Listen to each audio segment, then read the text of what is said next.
guys, this is Ana Kay Villalobos and welcome back to my channel. So for today's video, I'll be doing a current favorite / holiday gift guide since it's gifting season already. So if you wanna know yung aking mga recos for gifts or for yourself na lang, please keep on watching.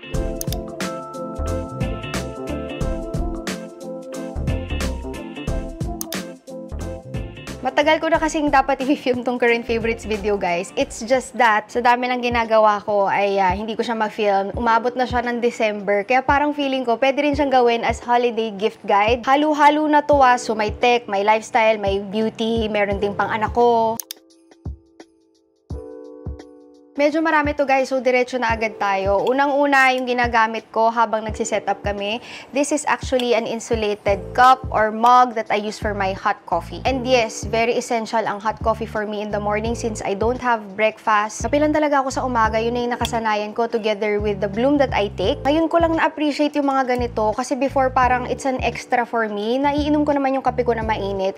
But since becoming a mom, pagising mo sa umaga, kahit anong oras ng gising ko, agahan ko pa kaysa sa gising ng anak ko, inaabot ng lamig yung kape ko. Kasi pag nagigising ka, ang dami nang tumatakbo sa isip mo. Minsan pag nagtimpla ka, nakakalimutan mong inumin agad kasi pag may naisip kang gagawin, ako ganun ako ginagawa ko agad. Hanggat sa lumamig na yung kape, o di kaya biglang magigising yung anak ko. And yun nga guys, nung dalaga ko, this is not necessary because I can enjoy a hot cup of coffee any time of the day. Ngayon kasi, iba na. This is from the brand Fellow. It's not something that you can bring sa travel kasi hindi siya spill-proof. Tops 2 hours, it can keep my hot coffee or maligam na coffee at least. And gusto ko lang yung aesthetic niya since it's just very simple white, stainless steel, very easy to clean. And yung taas niya, hindi ko alam kung makikita nyo. So, ayan siya. Parang isa-slide mo lang siya na ganyan. Tapos, isa-slide mo pabalik. Very easy to use. Yun nga lang, hindi siya spill-proof. So, ano lang to, pang bahay, pang office. Sinimulan ko na dito kasi ito talaga yung isa sa mga gamit na gamit ko every morning. So aside from this, ito magugulat kayo. Isa sa mga ire-reco ko is trash can. Yes, trash can mga sis. It's actually a smart trash can but not super smart kasi ang kaya niya lang gawin ay bumuka at sumara. And then ko lang na-appreciate yun pag may dala-dala kang bata sa loob ng CR. Tapos alam niyo yung parang di naman siya sobrang problema. Pwede mo naman ibukas, pwede mong i-step. But it's just, it's sensor. So paglapit mo, ilalagay mo and magugulat ka. Sobrang mura nito and gamit na gamit namin. Matibay naman siya in all fairness. Rechargeable. Hindi nga ako nag-expect na ganito yung quality kasi parang sobrang mura ko lang siya nabili. But definitely, it works. So, sinama ko na dito. Okay ba yun? Trash can na recommendation. Pero kasi na-enjoy talaga namin dito sa bahay. Pangit ba yung opening ko? Parang trash can. Ako pag binigyan ako noon, ang iniisip ko na lang sa lahat na recommendation ko within this video is that will I enjoy it pag ako yung binigyan? Kasi para siyang current favorite / holiday gift guide nga. I think itong mga to, expected nyo na makikita nyo sa video na to. But these are the Lululemon bags that I enjoy. Yes, I do have yung mga designer bags that I collected over the years. It's just that as a mom ngayon, pagka halimbawa may mga gagawin ako for the whole day kasama ko yung anak ko, hindi ako makaporma na nakaganyan or di kaya ayokong isipin na baka magasgasan yung bag ko. At the end of the day, syempre, diba, a bag is a bag and you have to use it for its purpose. So, for days like that, I have 2 recommendations. So, it all started with this. Alam niyo yun, guys. Hanggang ngayon, I truly enjoy this one. If I want to be hands-free, nung mas bata-bata si Alexei, mga around 1 to 2 years old, this is what I always bring with me. Kailangan ko laging maghabol sa bata, tapos kailangan magbuhat. This is the Lululemon belt bag, and I have this in, I think, 3 colors, black, gray, and then I have a fleece one. The white I gave to my mom. What I like about this is napakadaling i-adjust, so pwede siya nakaganyan, but I always bring it with me na naka-belt so that pag bubuhatin ko yung anak ko, pwede kong i-slide lang ng paganyan sa likod and hindi niya maaapakan yung bag. Madaling i-reach yung mga gamit, madaling i-open ang zipper, and as well as pwede mo siyang labahan. Kasi nylon siya guys and hindi naman siya parang nagmumulmul agad. It has different pockets that you can utilize. I think hindi ko na kailangan magsabi more for this because alam nyo naman kung paano ko nagamit ito. Now, ngayong mas malaki-laki na yung anak ko, I moved on to this crossbody bag that can also be used as a shoulder bag. Ito yung pang crossbody.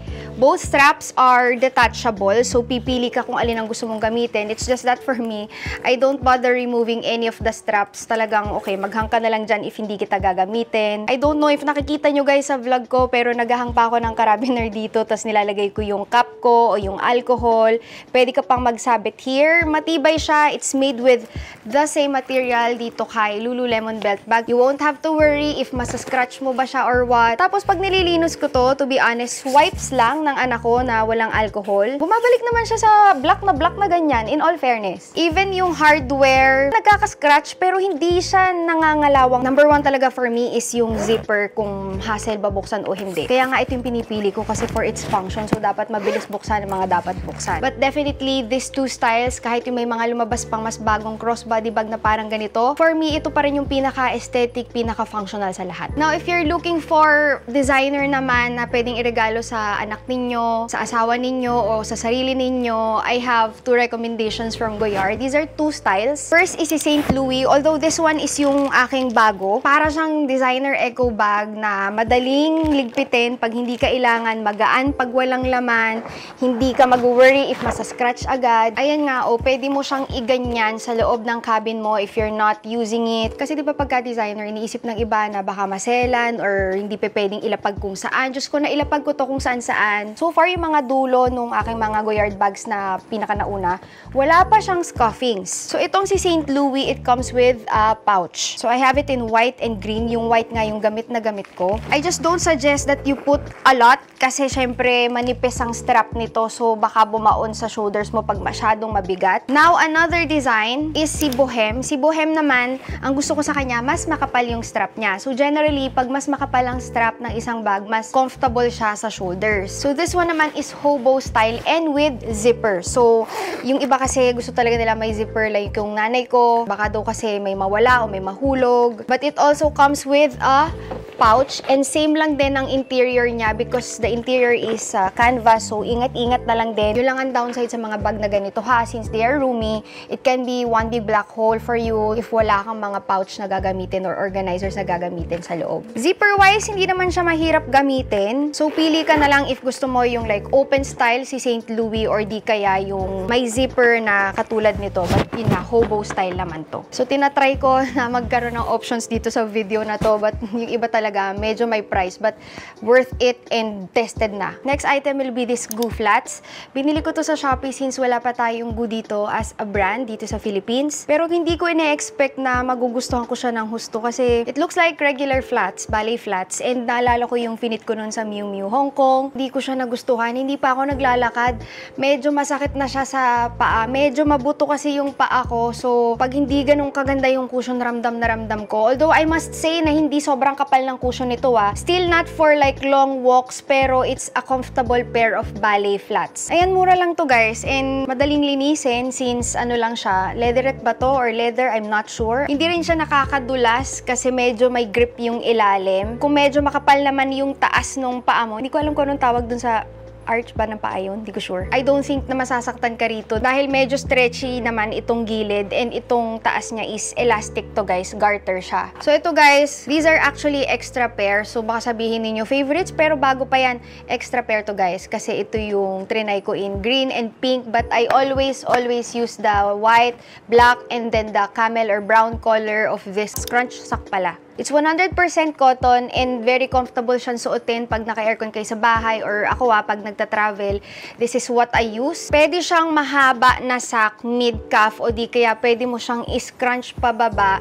And it just feels comfortable. Recess is actually a local brand. Medyo may price nga lang siya. And another one from Recess na hindi ko na ipapakita sa inyo. Lagi nyo naman nakikita sa vlog ko. Ate, ano yung co-ords na terry na suot mo na polo and then shorts? It's from Recess. Available in different colors. I have yung kanilang brown, blue, white, pink, yellow. I ordered them all and ginagawa ko talaga silang pambahay at pangalis. Nakailang laban na rin sila. In all fairness, hindi naman nag-iiba yung kulay. For me, kahit may price siya, sulit naman siya. Another thing na na-appreciate ko ngayon na may anak na ako are packing cubes. Diyos ko dati, pag sinabihan mo akong gumamit ng packing cubes, wag na, susut ko na lang sa maleta ko yung mga gamit. Pero grabe, ang laki pala ng difference when you are more organized. Well, I wouldn't say na hindi naman ako ganun ka-organized organized before, medyo organized. Pero ngayon kasi, pag marami kang gamit na dadalhin whenever you travel, you really need to be organized when you have a toddler. Ito lang guys, mapapakita ko kasi nagpapak kami ngayon. Nalalabahan din siya kasi syempre pabalik. So, sabay ko silang nilalabahan sa mga used clothes. Iba-ibang size din. Ang binili ko kasi is hindi pa isa-isa. Meron siyang pinaka-nakaset na. Mas madali din magbalik sa loob ng maleta at hindi sila kalat na kalat. Alam mo kung saan nakalagay ang alin. Mesh nga pala yung kanyang pinaka-cover. Yung iba kasing packing cubes, hindi mo nakikita yung nasa loob. Ito kita mo. So, ito yung expanded version. And then, pagka gusto mong panipisin, i-zip mo lang siya ulit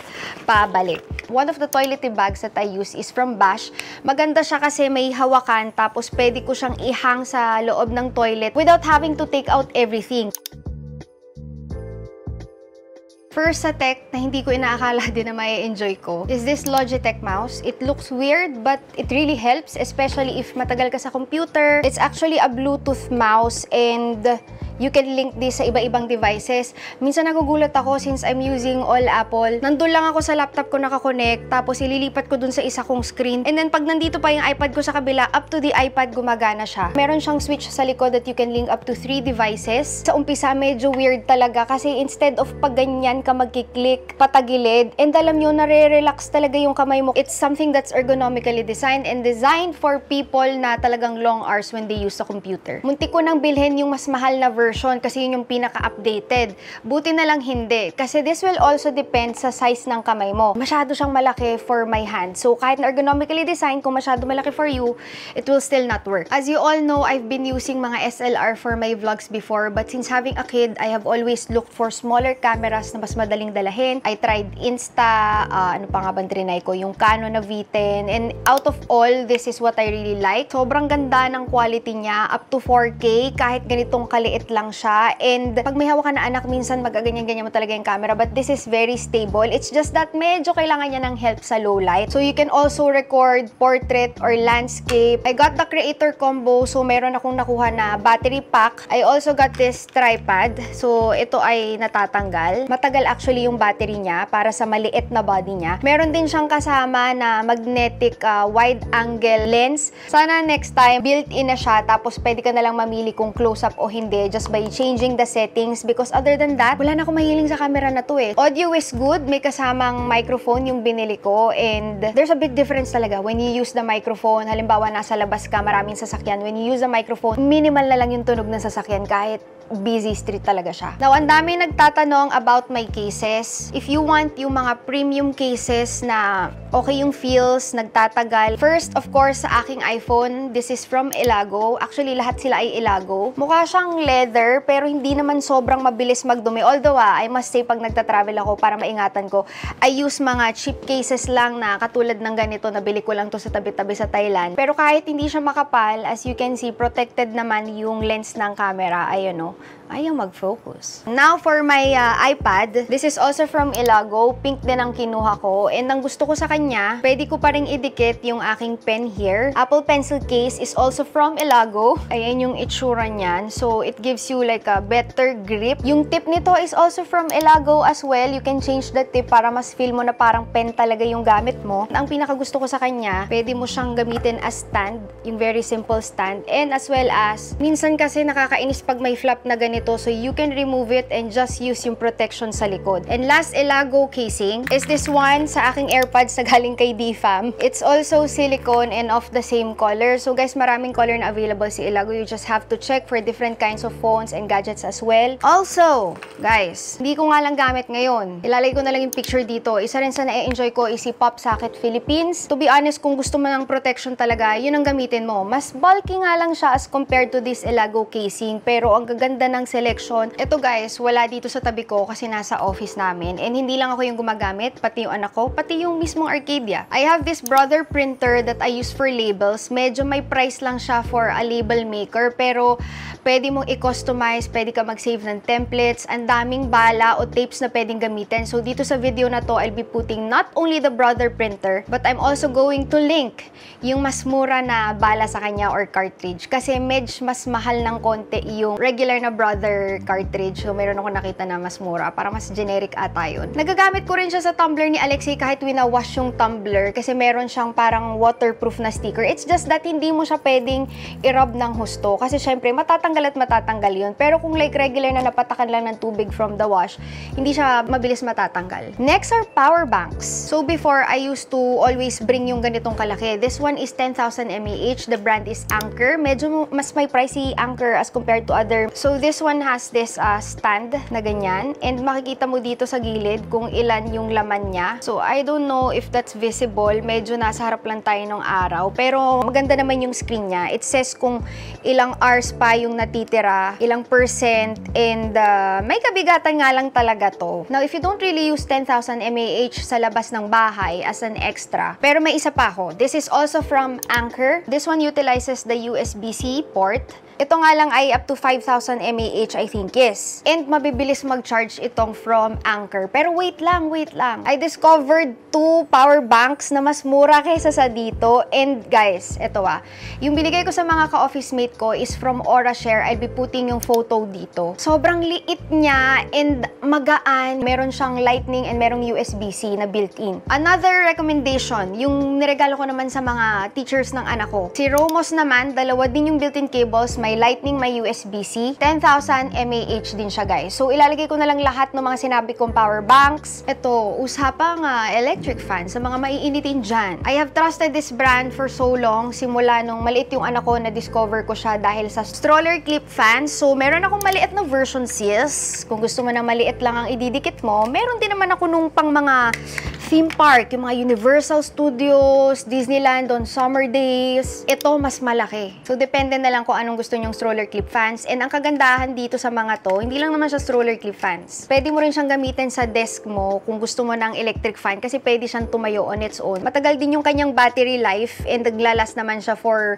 mga theme park days. Malakas din yung buga and hindi ganong kaingay. Dito naman sa bahay, bilang maiinitin ng aking anak, we have this one from Jisoo. It's a stand fan na pwede mong ganyan at iganyan. Nag-iikot din siya, nag-oscillate, tama ba? From left to right, and meron din siyang iba-ibang fan speed and as well as may timer to 1, 2, 4 hours. Lastly, from Jisoo, we have this handheld fan. Mukha siyang Dyson, but yun nga, handheld fan siya, and merong dalawang klase nito. Itong maliit na ganito, yung isa naman mas mahaba. This one already is quite heavy for a handheld fan, and sapat na siya for the whole day pag lumalabas ka. Malakas talaga siya, mga sis. One thing lang siguro is agaw pansin siya dahil medyo may kaingayan siya for a fan. Maganda rin yung finish na. Very premium feels yung finish. Ay, this one, you did not see coming. Mahilig ba kayo mag-karaoke sa pamilya ninyo? Ito guys, medyo may katagalan na to sa amin. Pero, tuwan-tuwa yung anak ko dito. Hello? Hello? Guys, ready na ba tayo kay Jollibee?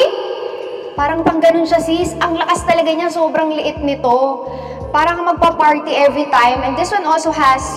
Tanggalin na nga natin to. Iba-ibang voice, like may monster voice, chipmunk voice, studio voice, may reverb, pag karaoke talaga.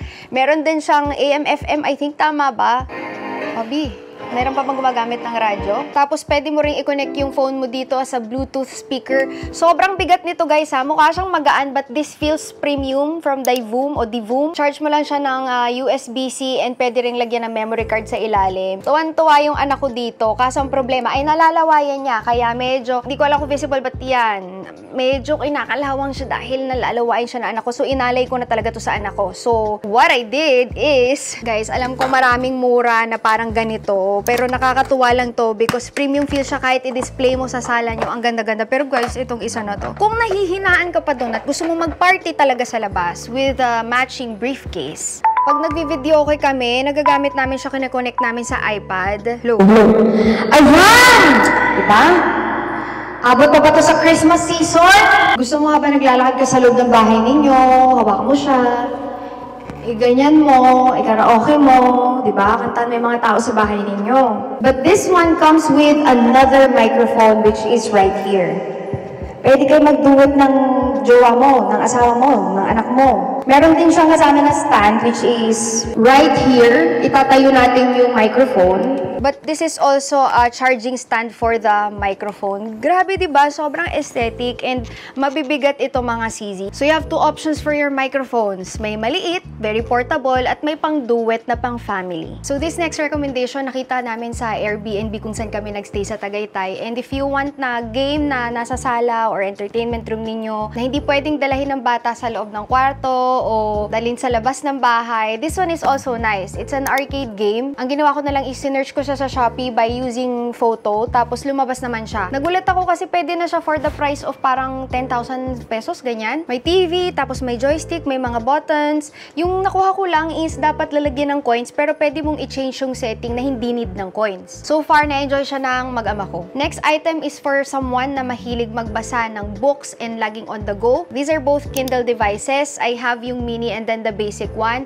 Ito guys, yung nandyan sa likod niyan, ako na lang yung gumawa niyan. So parang mga sticker siya na hindi ko naman stinik. Nilagay ko lang sa likod.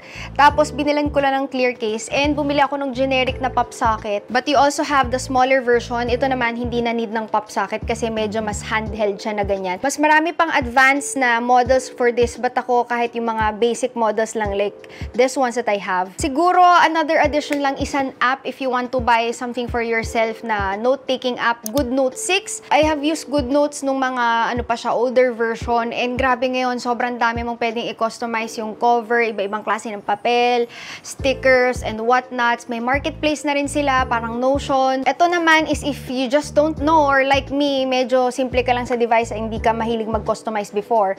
Ngayon, mapapansin nyo, even my laptop is customized with widgets. Meron akong focus mode for personal. So, ganyan na itsura na aking personal focus mode. Meron akong konting quotes, may mga shortcuts for writing notes sa CCTV namin. So, this one naman is study focus mode. Again, guys, kinostomize ko to, it was not downloaded. Kumuha lang ako ng mga pictures from Pinterest na pwedeng gamitin wallpaper, but napag ko-customize is ako. So, this is for my study. Ayan ang aking work mode. Then, we have content creation mode. Medyo maputla lang guys yung itsura dito sa screen natin. Ang maganda kasi sa focus mode guys, pwede mo siyang schedule. Like for example, sa office 9 to 6 PM ako. Pag nag 9 AM na, bigla siyang mapupunta sa work mode. Tapos after 6 PM, bigla siyang mapupunta sa personal mode. O di kaya naman, another way is your location. Sa akin pag na-detect ng phone ko na nasa office ako, it will turn to work mode. It just makes my life easier. And yes, kung tatanungin niyo ako, medyo mahirap siyang gawin kasi you will really have to put in time para ma-customize mo siya ng maigi. So you can be more efficient, more focused, and more intentional with your time. Nasa beauty category na tayo, syempre kailangan pa ba i-memorize to? So kung nanonood kayo ng vlog ko, nakikita nyo that I always bring this whenever I travel. So case pa lang nga nakikita nyo, pero ang laman nun is a Dyson Air Straight. I have tried the Air Wrap, but I think for me, since I have short hair that I don't really style that much, gusto ko lang is yung maayos siyang tingnan at presentable tingnan. So this one removes the frizz and as well as gives you that curl lang sa dulo, that subtle volume, dries out your hair pero hindi naman siya flat na flat. Ang ginagawa ko lang talaga is first I dry out yung ilalim tsaka yung mga roots, and after that diretso, ayun na, ka-curve ko lang sa dulo. Nakita nyo na yun sa vlog countless times because I really use this. So kung nagta-travel ka, I would suggest you buy this na from Shopee, itong pinaka-case niya kasi mura lang to guys.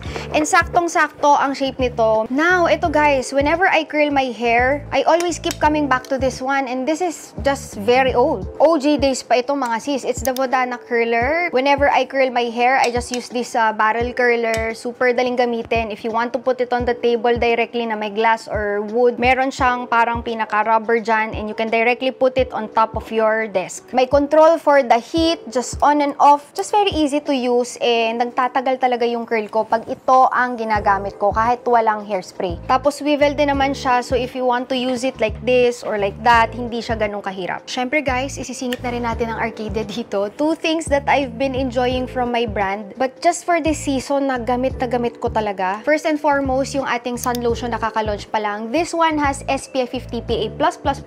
Nakalimutan ko isang plus. UVA and UVB protection, and syempre holiday season ngayon, so mas less yung skincare steps. Mas okay kasi mas less ang time on the vanity because you have to do a lot, especially if you're a mom. This one contains 5% niacinamide, so we consider this talaga as a serum sunscreen na din in one. It gives you this natural banat effect sa face. This is paraben-free, vegan, gluten-free, phthalates-free, cruelty-free, and this one was benchmarked from my favorite na luxury primer. Mas madikit kasi yung makeup mo doon, pero hindi siya ganun ka-sticky. Actually, lightweight. So, wala ako talaga makita for the longest time. So, what I did, guys, I created one for my own brand, which is Arcadia Beauty. Pinagkaiba lang is mas mataas yung skincare ingredients nito as compared to that one. As always, formulated and made in Korea, tapos 50 ml yung kanyang laman. Another one, guys, baka maghalit kayo sa akin. In-include ko dito, pero sneak peek na lang din siya.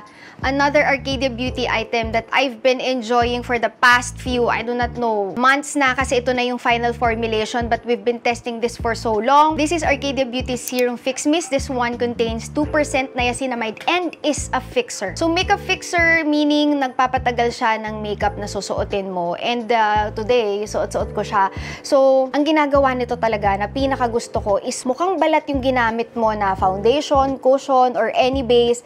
It just makes it look more skin-like. This one contains din Centella asiatica in tea tree extract kasi kadalasan, guys, marami ako natatry na fixing mist or makeup setting spray na hindi nga talaga gumagalaw yung makeup ko, but my skin cannot breathe. As in, if I use it 3 consecutive days, yung aking mga pores ay mabablock at definitely magkakapimple ako. So this one, hindi siya ganon. Kahit gamitin mo araw-araw, I have acne-prone skin, guys, remember. So especially yung ating products sa Arcadia are tested by acne-prone skin din. 55 ml ang laman nito, so very pocketable, but at the same time, may volume pa din. This is vegan, gluten-free, alcohol-free, fragrance-free, silicone-free, paraben-free, and cruelty-free. So excited for you guys to try out this one. So pasensya na, inagahan ko lang ng pakita kasi, well, current favorites video to. So isa to sa mga ine-enjoy ko. Now, naalala kong isingit dito because this is one of the hairstyle that I do. Hairstyle talaga. Hindi ako magaling pagdating sa buhok. It's either I have my hair bagsak lang or di kaya yung very easy na kulot na loose beach waves, parang ganyan. And pag mga events naman or gusto ko mas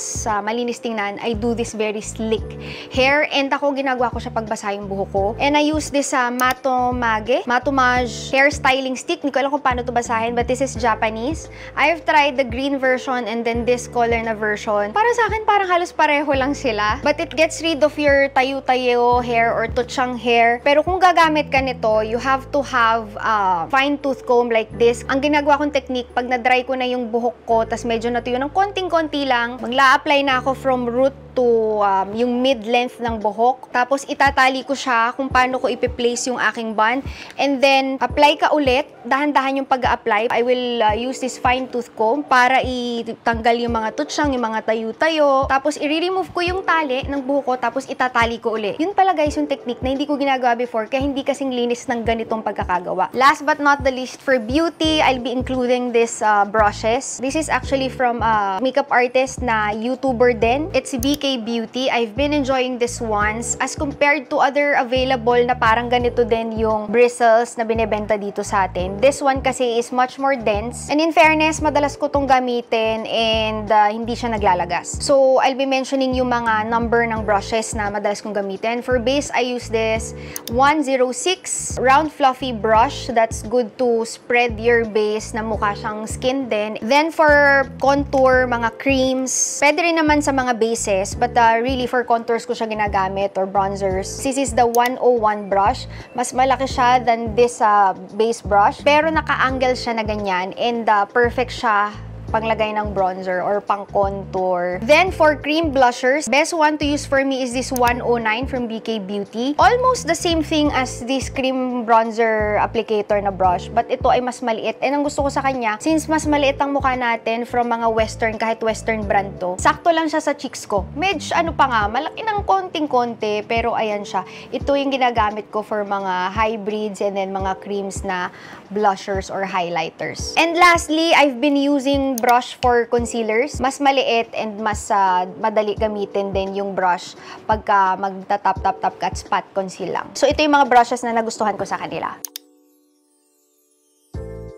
For my last recommendation, konti lang ang ibibigay ko since masyadong mahaba to if lahat ng pangbata ay ibibigay ko. Maybe on another video. But the brand is Smelly at marami kang mabibili sa kanya. With my own money, I bought itong si Dinosaur, si Shark, at si Bulldog. But the brand was able to send me another line na kitten. But these are very cute plates. Yun, namimili si Alexei pagkakain siya. Kahit picky eater ang anak ko, nag-e-enjoy siya. Bago kumain, pumipili siya. It also comes with silicone bowls. Madali siyang linisin. Hindi siya dinidikitan ng molds in all fairness kasi yun ang hirap sa mga silicone. Sometimes dinidikitan talaga siya ng molds. They are also available sa straws. Kaso yung straw hindi pa pwedeng isa-isa bilihin. Para siyang pack na may panglinis and then meron din siyang spoon. Tapos yung isa dito, ilalagay ko na lang yung photo but nasa loob kasi siya ng bag ng anak ko. Yung lagi naming dala-dala na isang spoon, isang fork. Very nice to keep inside the bag pagka lumalabas kayo. And lastly, nasa bag din na Alexei, yung kanyang retractable na straw. Metal straw siya, nasa pinakataas lang yung silicone, tapos nasasarado, and it also has this casing. From Melly din is this, hindi ko na nakompleto kasi layo-layo siya dun sa loob namin drawer. Popsicle maker siya, so you can get different shapes, silicone molds actually of different animals, tas iba-iba rin yung kulay ng stick. Ilalagay mo siya dito sa ibabaw. Yung nilalagay ko na lang dito, instead of buying ice cream, is yung mga juice, tsaka yung mga yogurt na kinakain niya. Ang technique lang guys is pagka ipupull out mo na siya, basain mo ng tubig itong silicone para hindi maputol yung ulo ng character, tapos saka mo i-remove yung pinaka frozen popsicle. But that is it for this video. OMG, buti na lang ulit ako mag-record kasi super nag-overheat guys ang aking camera. Ngayon lang nangyari to. So everything will be linked in the info box below should you guys want to try. Advance Merry Christmas, Happy Holidays, and if you like this video, don't forget to click the thumbs up button, comment, and subscribe. Maraming salamat. Bye-bye!